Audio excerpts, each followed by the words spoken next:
Assalamualaikum warahmatullahi wabarakatuh. Waalaikumsalam warahmatullahi wabarakatuh. Alhamdulillahil jabbaril qahhar, al-azizil ghaffar, khaliqil jannati wan nar. Wassalatu wassalamu ala sayyidina wa maulana Muhammadinil Mukhtar wa ala alihi wa ashabihil adhar. Amma ba'du. Saudara-saudara kaum muslimin rahimakumullah. Pada pertemuan kali ini kita akan membicarakan tentang neraka dan calon-calon penghuninya. Sesungguhnya kalau kita bicara tentang neraka, artinya kita bicara tentang akhirat.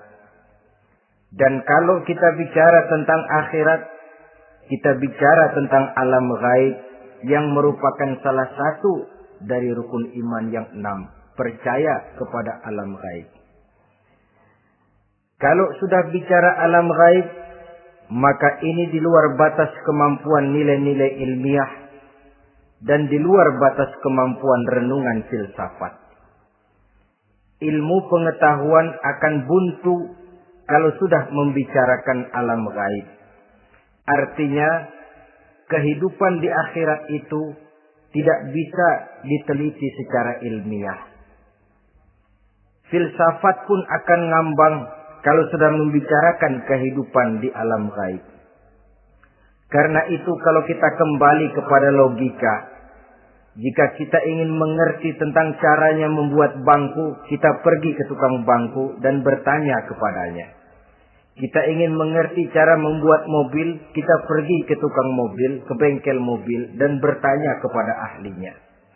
Pun dalam urusan alam gaib, sudah sewajarnya kita kembali kepada penjelasan dari Sang Pencipta alam gaib, yakni Allah Subhanahu wa ta'ala.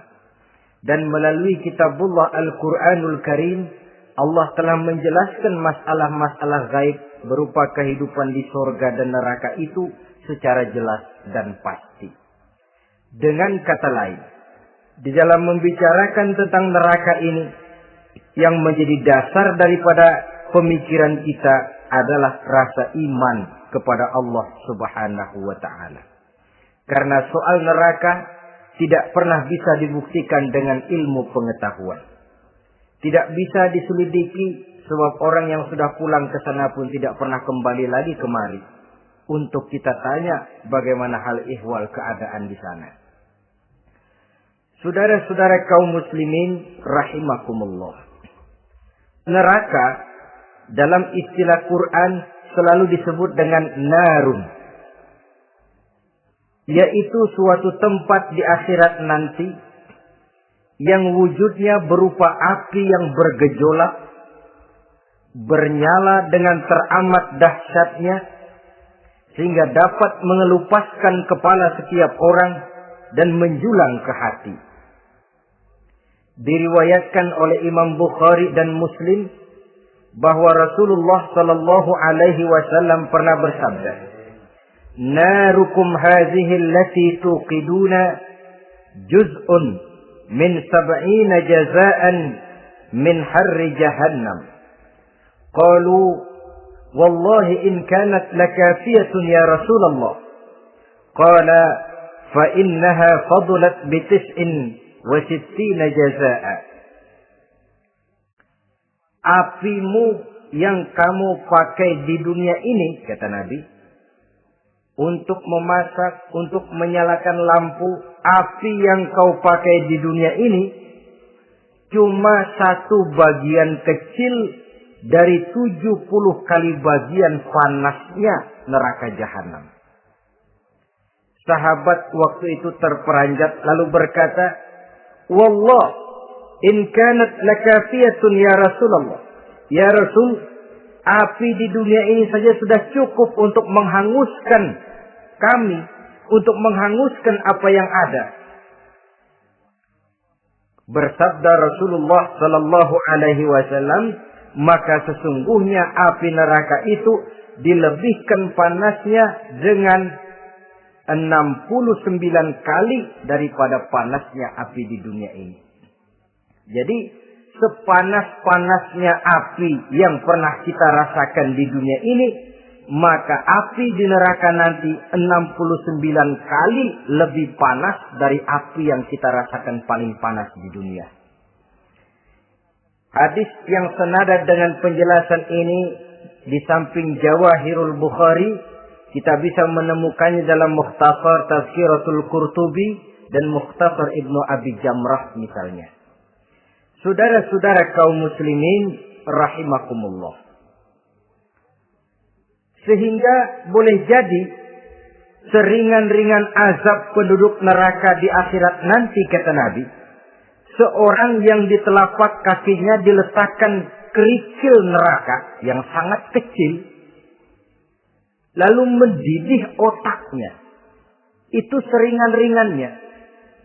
Di tapak kakinya diletakkan kerikil neraka yang oleh karena panasnya lalu mendidih otaknya. Itu yang paling ringan. Nggak apa-apa. Cuma segitu aja. Di telapak kakinya ditaruh kerikil, otaknya lalu jadi mendidih karena menahan panas. Pantas kalau satu hari Luqmanul Hakim pernah memberikan nasihat kepada anaknya. Kata beliau, anakku, kerjakanlah dosa seberapa kekuatanmu menanggung azab Allah.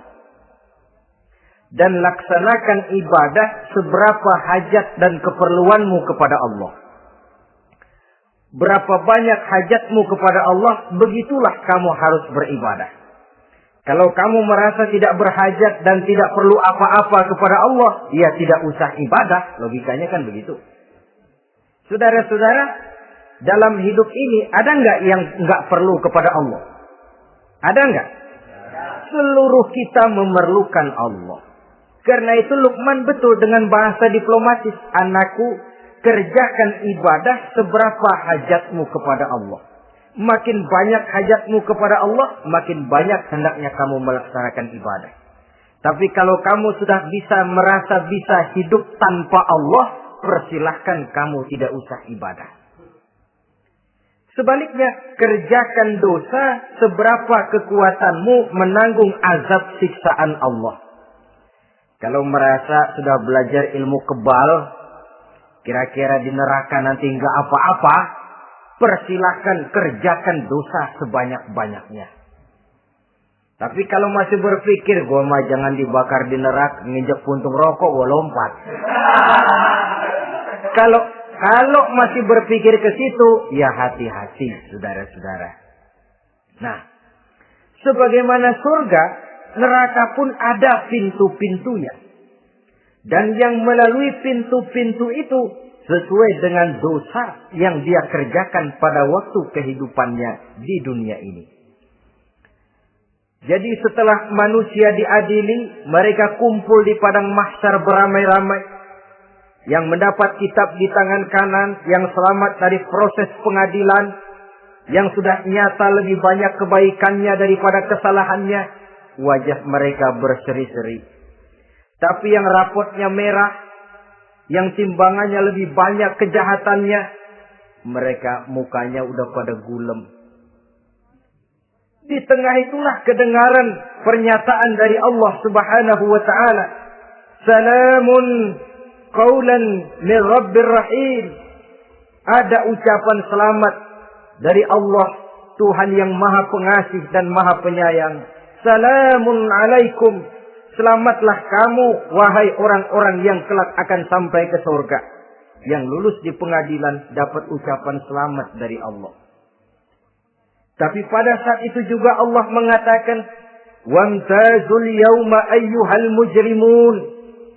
Pada hari ini, semua orang-orang yang kurang ajar, supaya minggir. Wamtazul yawma ayyuhal mujrimun. Orang-orang yang durjana, kelompok durhaka, para pembuat dosa, misah hari ini, minggir semuanya. Kamu akan digiring ke dalam neraka. Saudara-saudara kaum muslimin rahimakumullah. baik mereka yang akan menuju surga, baik mereka yang akan masuk ke dalam neraka, sama melintasi satu jembatan yang melintang di atas neraka. Dalam surah Maryam ayat 71 dan 72. Walaupun jembatan itu tidak digambarkan secara jelas, tapi kita temukan penjelasan Allah sebagai berikut. Wa inna minkum illa wariduha. Kana ala rabbika hatman maqdiyya. Thumma nunajjil lazina taqaw. Wa nazaru zalimina fiha jasiyya.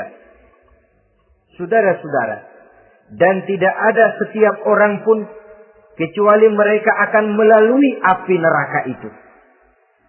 Adapun orang-orang yang bertakwa, mereka diselamatkan oleh Allah.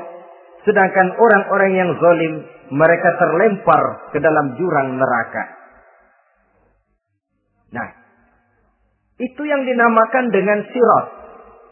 Ada memang riwayat menjelaskan bahwa sirat itu kecilnya seperti rambut dibelah 7, tajamnya lebih tajam dari mata pedang.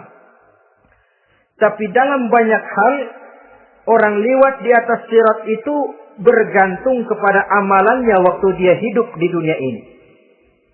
Maka jangan heran ada orang yang lewat di atas sirat itu seperti kilat. Lep, sudah sampai di surga. Ada yang lewat di atas sirat itu seperti orang terbang. Ada yang lewat di atas sirat itu seperti orang lari. Ada yang seperti jalannya unta. Ada yang merangkak. Ada yang gelantungan. Ada yang sudah hampir sampai ke tepian sana untuk masuk ke dalam surga. Terpeleset nyemplung juga ke dalam neraka. Sesuai dengan amalan pada waktu mereka hidup di kehidupan dunia yang sekarang ini. Saudara-saudara kaum muslimin rahimakumullah. Apabila orang terperosok lalu masuk ke dalam neraka, bagaimanakah ihwal keadaan di neraka? Panasnya sudah kita jelaskan tadi. 70 kali lipat dari sepanas-panasnya api di dunia ini. Lalu orang-orang yang masuk ke dalam neraka, mereka juga mendapat pakaian, makanan, minuman, perhiasan. Tapi makanannya, minumannya, perhiasannya lain dengan orang-orang yang sampai di surga. Mereka juga diberikan buah-buahan, sebab di neraka juga ada pohon. Namanya pohon zakum. Buahnya duri dari api. Dan itu yang akan jadi lalap makanannya orang-orang neraka. Di dalam surah As-Saffat ayat 64-65 Allah Subhanahu wa taala menjelaskan, "Innaha sajaratun takhruju fi aslil jahim, tal'uha ka'annahu ru'usus sayatin." Sesungguhnya pohon zakum itu adalah satu pohon yang akarnya keluar dari dasar neraka, yang buahnya seperti kepala setan. Ini sudah untuk bahasa yang sangat menyeramkan ini. Pohon itu tumbuh dari dasar neraka, buahnya mirip kepala setan. Itu akan dijadikan makanannya orang-orang yang ada di dalam neraka. Perhiasannya apa? Surah Al-Insan ayat 4.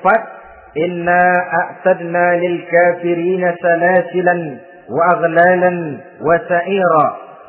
Sesungguhnya kami sediakan bagi orang-orang kafir itu di dalam neraka segala macam rantai, cambuk-cambuk dan belenggu-belenggu neraka terbuat dari api neraka, siap untuk merantai, membelenggu dan mencambuk mereka. Jadi dikasih perhiasan, lehernya dikalungin rantai, tangannya dipakein belenggu, ada cambuk-cambuk yang seluruhnya terbuat dari api neraka. Begitu mereka sampai ke pintu neraka yang namanya malaikat Zabaniyah, penjaga neraka, udah bukan main gemesnya dah.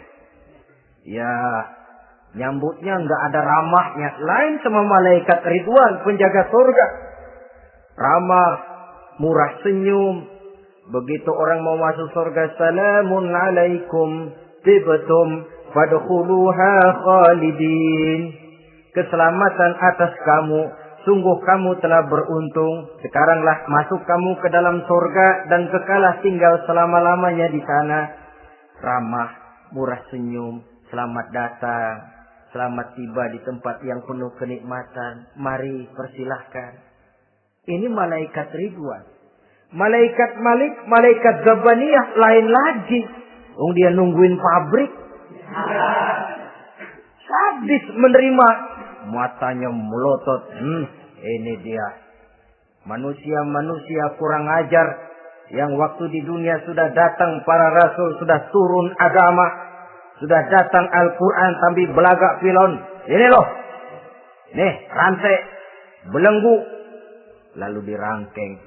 Dimasukkan ke dalam neraka. Na'udzubillah. Summa na'udzubillah. Saudara-saudara. Lalu terpikir oleh kita. Kalau begitu panasnya api neraka. Sekali lempar orang terus mati dong. Ya enak kalau boleh begitu sih. Begitu dilempar ke neraka terus mati. Enak. Ternyata tidak. Kepedihan neraka adalah kepedihan yang kekal dan terus menerus. Tidak satu saat pun orang-orang di dalam neraka pernah merasakan kesenangan. Tidak sesaat pun. Kali semenit kayak ngaso. Enggak, terus menerus berada dalam kepedihan yang tiada tara. Al-Quran menjelaskan. Kullama nadijat juluduhum. Baddalnahum juludan ghairaha. Apabila hancur kulitnya, kami ganti dengan kulit yang baru. Supaya apa? Liyazukul azab. Biar dia rasain azab. Rasain dulu. Hancur kepalanya, buletin lagi. Hancur kulitnya, bikin lagi. Berantakan isi perutnya, disempurnakan lagi, digiling lagi. Terus menerus begitu. Tidak sedetik pun penduduk neraka itu pernah mengalami istirahat. Barangkali pakai jam istirahat lumayan. Ini enggak ada. Ada bel keneng istirahat, azab dicabut. Tidak. Terus menerus dan selalu begitu. Satu detik saja pun mereka tidak pernah istirahat dari siksaan dan azab yang mereka terima. Saudara-saudara kaum muslimin rahimakumullah. Lalu bagaimana keadaan mereka? Ada orang-orang di dalam neraka itu yang dikenakan pakaian dari api neraka. Luar biasa. Dikasih pakaian dinas dari api. Kemudian kepalanya dituangi air yang sedang mendidih.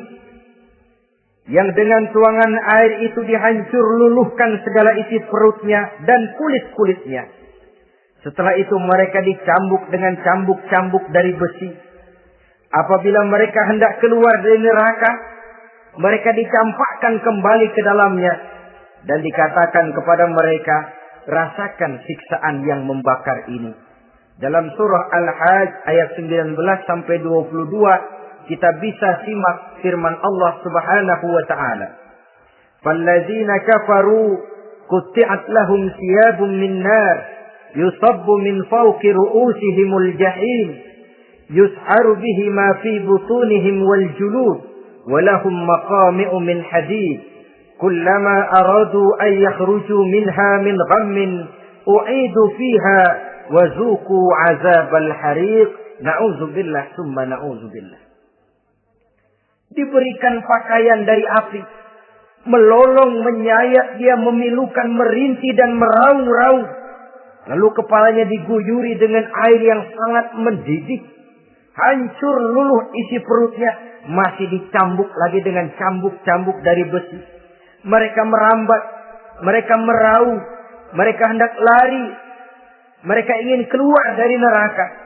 Tapi tiap kali mereka merambat ingin keluar, ditarik lagi. Kalau bicara kita, ayo, mau kemana lo?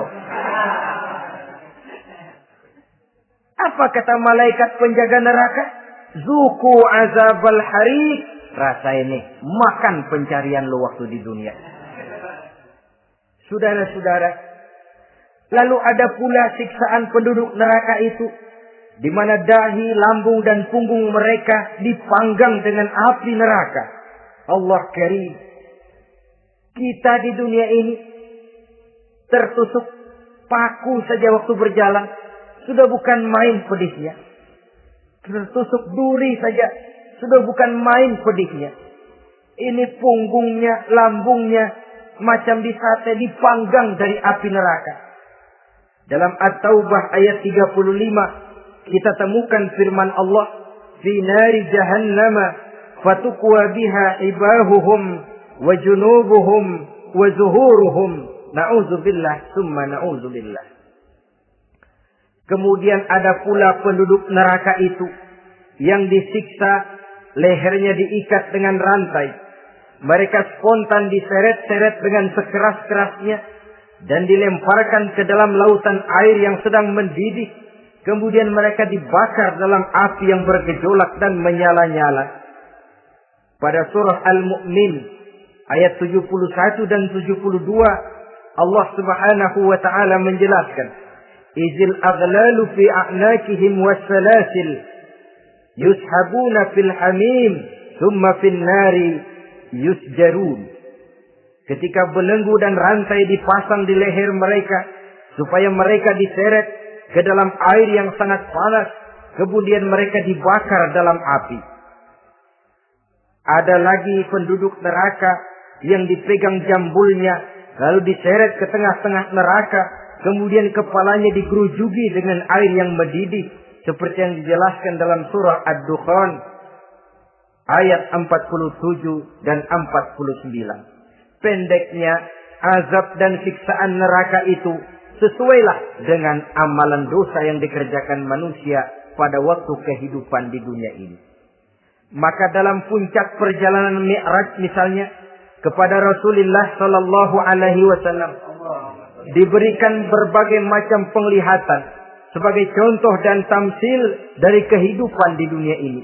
Sejak dari penglihatan di jalan sampai kepada penglihatan surga dengan segala kenikmatannya dan neraka dengan seluruh azabnya, seluruhnya merupakan contoh teladan. Misalnya dalam perjalanan ketika hendak Mi'raj itu, sebelum berangkat Rasul disodorkan 2 minuman. Segelas berisi arak, segelas lagi berisi susu. Kata malaikat Jibril, ambillah salah satu minuman itu ya Muhammad. Lalu Rasul dengan tidak ragu-ragu, mantap betul beliau mengambil gelas yang berisi susu. Lalu beliau minum. Setelah beliau minum itu, malaikat Jibril berkata, Shaddaqta ya Muhammad. Engkau telah benar Muhammad. Laqad asabtal haq, pilihanmu tepat. Kenapa ya Jibril? Untung susu yang kamu minum Muhammad. Kalau arak yang kamu ambil, pasti umatmu bakal jadi umat yang teler semua. Ini pun satu contoh buat kita semua, bahwa dalam kehidupan kita selalu berhadapan dengan susu dan arak, berhadapan dengan hak dan batil, berhadapan dengan benar dan salah. Maka hati-hati kita jangan sampai salah pilih karenanya. Lalu yang ada kaitannya dengan persoalan kita, penglihatan yang diberikan Allah kepada beliau di neraka. Beliau melihat sekelompok orang dilontari kepalanya dengan batu dari api neraka. Tiap kali dilontari kepala itu hancur berkeping-keping, berantakan otaknya. Lalu dibulatkan kembali. Setelah kepala itu bulat kembali, disambitin lagi. Menjerit, meraung, merintih kesakitan, hancur kepalanya, berantakan otaknya. Lalu dibulatkan lagi, terus menerus begitu, tidak pernah berhenti. Sampai Rasul bertanya, ya Jibril, ini orang kenapa kepalanya dilontari dengan api neraka sampai hancur lalu dibulatkan kembali? Kata malaikat Jibril, ya Muhammad, itulah contoh daripada umatmu yang berat untuk sujud kepada Allah Tuhannya. Itulah contoh dari umatmu yang waktu hidup di dunianya tidak pernah mendirikan sholat sama sekali. Sombong yang paling sombong adalah sombong kepada Allah. Artinya tidak mau sujud kepada Sang Maha Penciptanya. Jadi barangkali saudara punya cita-cita atau keinginan, saya mau yang ini saja. Persilahkan, gak usah sembahyang. Lalu ada lagi sekelompok kaum. Perutnya besar, sebesar rumah. Dililit dengan kala dan ular dari api neraka. Diseret-seret dia di jurang neraka. Dipatoki ular, hancur perutnya. Dibulatkan lagi perut itu. Diseret kembali, hancur lagi. Dibulatkan lagi. Terus menerus seperti itu. Kata Nabi ya Jibril, ini apa lagi? Kata malaikat Jibril, wahai Muhammad, inilah contoh daripada umatmu yang waktu di dunia suka makan riba alias renten dan suka makan harta anak yatim. Suka ngobyekin anak yatim. Sok jadi pengasuh anak yatim. Anak yatimnya lapar, pengasuhnya yang pada kenyang. Saudara hadirin yang saya muliakan. Orang yang makan riba alias renten. Orang yang makan harta anak yatim. Begitu gambaran yang diperlihatkan kepada baginda Rasulullah Sallallahu Alaihi Wasallam. Sebagian lagi ada penduduk neraka. Yang kukunya terbuat dari tembaga dari api neraka. Panjang sangat kukunya itu. Lalu mencakar-cakar mukanya sendiri. Hancur mukanya berantakan dicakari oleh kukunya itu. Lalu dibulatkan lagi. Dicakar lagi. Hancur lagi. Dibulatkan lagi. Pengangguran benar ya orang. Muka sendiri dicakarin sendiri. Ya Jibril, ini tamsil apa Jibril? Ya Muhammad, itulah contoh dari umatmu yang pada waktu di dunianya nggak pernah rukun sama sesama saudaranya muslim. Suka nyari aib orang lain. Suka ngejelekin orang lain padahal orang lain itu saudaranya seakidah. Kan sama dengan nyakar muka sendiri namanya. Menepuk air di dulang, terpercik muka sendiri. Kejelekan saudaranya dikorek-korek. Aib saudaranya diobral di pasar umum. Orang macam itu nanti. Tangannya akan tumbuh kuku panjang dari tembaga. Yang akan mencakar dan mengoyak-ngoyak mukanya sendiri. Itu kita bisa lihat nanti.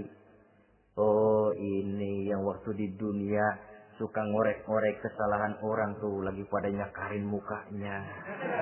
Oh begitu. Saudara-saudara kaum muslimin rahimakumullah. Oleh karena itu Nabi ajarkan kita, tuba liman saghalahu aibuhu an uyubin nas.